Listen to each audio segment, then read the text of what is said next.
Dear friends, I want to wish you a Shabbat Shalom as we are at the beginning of the year. We just welcomed in the second month of the year, Cheshvan, the month immediately following a packed month of holidays.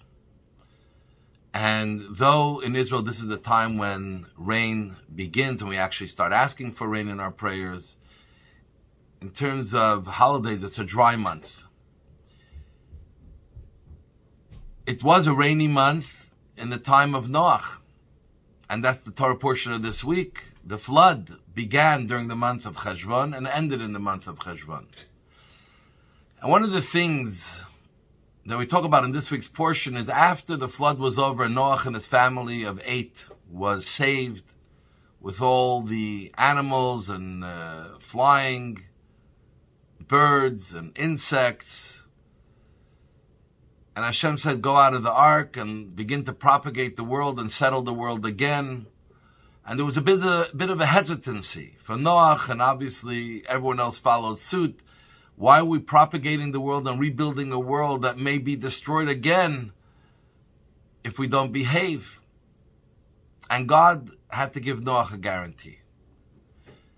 And God said, I guarantee that I will never bring again another flood and destroy the entire world at the same time. And the sign of my guarantee is the rainbow. And whenever I may think about destroying the world, when I look at the rainbow within the clouds, I will all of a sudden remember my promise to you. Now, what is the significance of the rainbow? And why is that the sign? So perhaps a major difference between before the flood and after the flood was, and the reason why the generation leading up to the flood were so evil and bad that God had to destroy them, is that in those days everyone was on their own. Everyone looked out for their own interest. In life, people were always interested only in what's in it for me. What do I get out of it? How can this universe serve me? And if anyone gets in the way, get rid of them. It's all about me. There was no respect for anyone else, their boundaries, their belongings. Everything was about me, me, me, and we were this black hole that was just drawing everything towards us, and it was the battle of the wills to stay alive and to remain standing. Came the flood, and God made a shift in humanity. In the ark, everyone needed each other. They couldn't survive without each other. The animals couldn't survive without the humans around them. The humans couldn't survive without each other, each one helping and doing their jobs.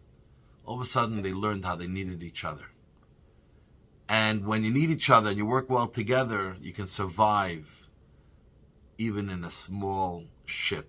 Yeah, it was quite a big ship, but small compared to the amount of people, animals, all types of other living organisms that were in there. And this is what God said. My sign not to destroy the world is when I look at the rainbow. There will be clouds. Sometimes things are not going great. Sometimes we're not doing well. Sometimes we're making the wrong choices. But yet, the clouds with the sun will help reflect and create a rainbow. A rainbow is multicolored. And here you see how every single person is their own color.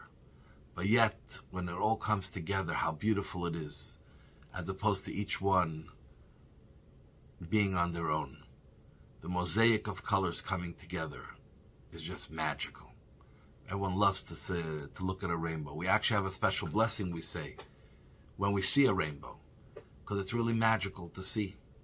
And God says, this is what I'm going to remember, that the humanity today is such that you have the capacity to recognize how each one adds something to the universe, how every person cannot do it alone but needs others to be able to do it. And that level of unity is something new that happened because of the experience of the ark. So we should not wait to see a rainbow in the sky. we should work hard to create our own rainbows here on earth, of bringing other people together and sharing with each other and recognizing how much each one brings to our life and our experience, and to make it so much more beautiful, enhance it so much. Let's all be that rainbow. We're the creator of that rainbow. Allow it to reflect through us as well.